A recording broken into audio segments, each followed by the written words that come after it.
Okay, we're dry and we're back again for part 3. And we're still working on our background. And what I've done is I have some paper punches and I made myself a stencil with some circles in it. And I have 2 size circles. I may or may not use them both. We'll see as we go. And I want to kind of have a wave of bubbles coming through the painting. So I'm going to take my chalk and give myself a wave line to follow. And don't worry about the chalk, because remember it wipes off. You can take a dry brush and brush it right off. But that's going to be my wave. Now the ideal way to do this would be to tape it down with some painter's paint. Tape, I mean. I don't have any. So I'm going to try and hold it, and also I would prefer to do this flat, on a flat surface, than holding it up. But for our purposes, so that you can see, we'll have it on this easel and see how it goes.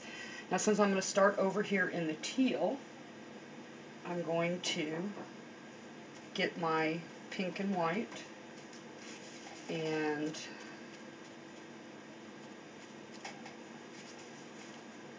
yes, are you coming to bother me? No. Okay. My primary magenta and my white. And I'm going to hold this in place and just tap. And I don't want it solid, I want it to be kind of see-through.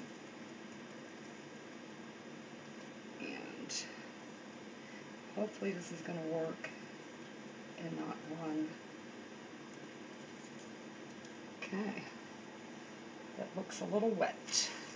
Don't run. I'm going to tap it a little so with my paper towel. Okay. And some white there. Thank you. You're welcome. And we'll come up here and put another one. Just tap it in. Ooh, cha-ching! It's been a real slow weekend for sales. I finally had one. And I don't have to follow my line exactly. You know, I don't want it to be too patterned. And I'm going to put one in here.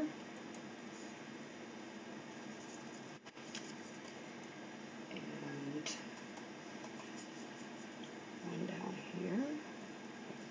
Hold it down.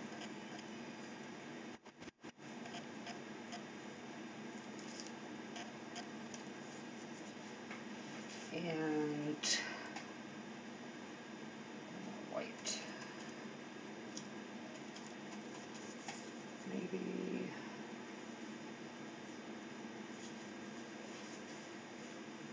here. And maybe one here. You just put them where you think they might look nice. And then I'm going to rinse my little stencil brush, which is going to make it harder because it's going to be wet. Because I want to change colors. Let's try and get all of that out of there. Get all that wetness out of my brush. Thank you. Ooh, another cha-ching. You just reached right across the screen there. Don't trip over that. You'll send my camera flying. My 10-year-old is trying to help me. Well, sorry. No, that's fine. Okay, so we're in our yellow and our pink. So now I'm going to switch to a different circle. Let me just snip that one off. I'm using my fabric scissors. Oh no. That's all that was here. Look at your little ones. Okay. One of these. Let me go to yellow. Yellow and white. Mom, what are you even doing? Tap most of it off. And let's put a yellow and white one over in here. And up here.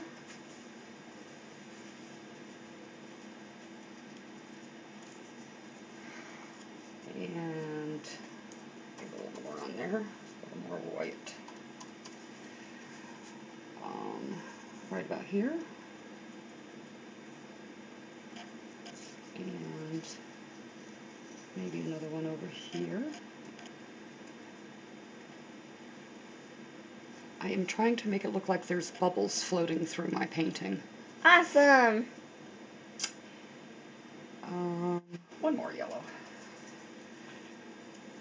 Up here, kind of going off the page, off the painting. There we go. And I'm going to rinse again. I know you gave me that other one. And Jenna is, I'm trying to get the color out. Jenna is snipping it off, the wet circle. Okay, so now I'm going to go into my teal and white. Tap most of it off so that it's not real goopy, so that we get the lightness. And let's put one right about here.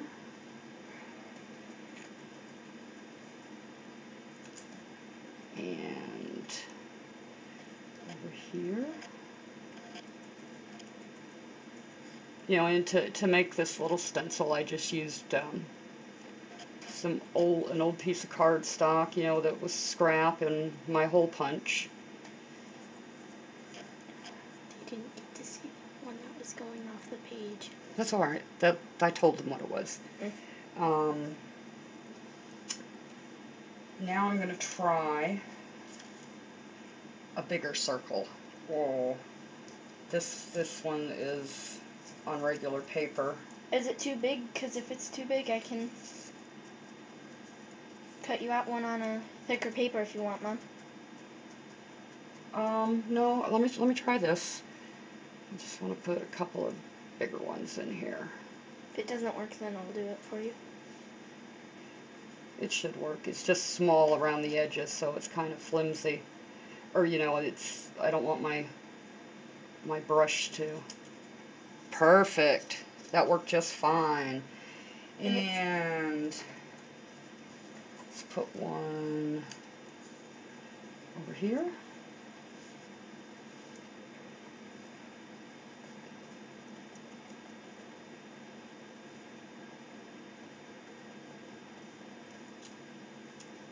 I'm going to have to try that painting. Nice. And you like this, huh? Uh-huh. Hey, Mom. Is Yes. it too hard for you to do a bursting bubble? You know, I'd have to try it on a scrap paper and see. But I would imagine you could just have like some splatters and it's making it look like one pop. That's what I meant, kind of. So let's get a clean circle. I have even some that are even bigger, but I don't think I want to use, I think they'd be a little too big for what I'm going for here. And Or at least just one of them. do the yellow and the white, maybe. Okay, and I'm just using a stencil brush. If you don't have a stencil brush, an old brush that's wearing out, like a little more white in that, and yellow. You know, and it's frayed, and, you know, don't throw away your old brushes, because there's always something good that they can be used for. And I think we need one right up here. But I want mostly white this time, I think.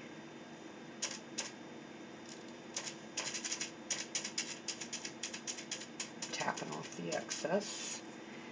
And let me put it right there.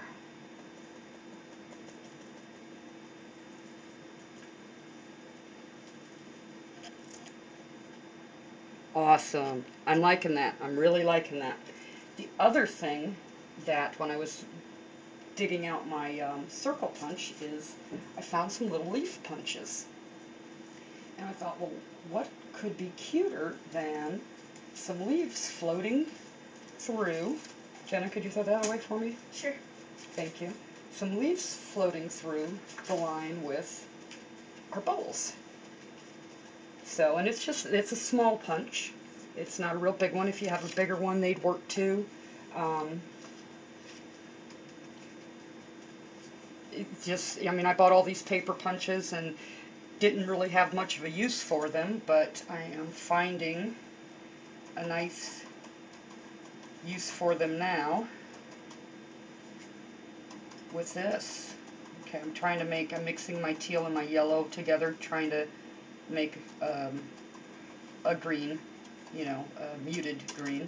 Okay, so I'm going to stick a leaf over here.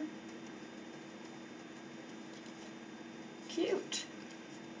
Change the directions. Put one here. And one in here. And if you notice, I haven't had to go put more paint on my brush. I am now my stencil. And let's go over here. Why didn't you use the same cutout part? I just changed. No particular reason.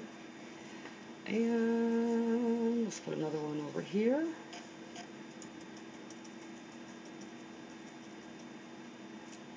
And come up here.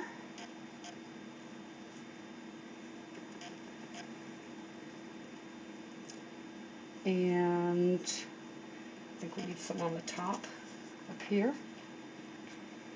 Right in here. It's over a bubble. It's okay if it's over a bubble, because you know what? We're going to paint over top of this. Half of this you're not going to see anyways. What? That's not right. And one over here. That's what gives your painting dimensions, is all the layers. And I think over here we need some more, but a little more white on our brush so that it shows up, and I want it to kind of be going this way.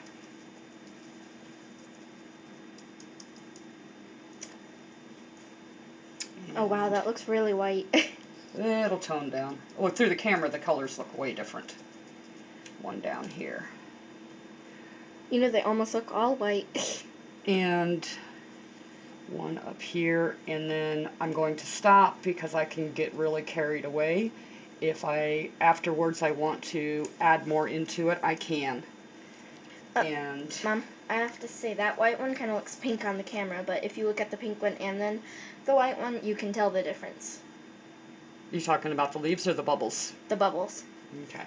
So we're going to pause here. We're going to let that dry. And I'm going to take a break and stretch my legs.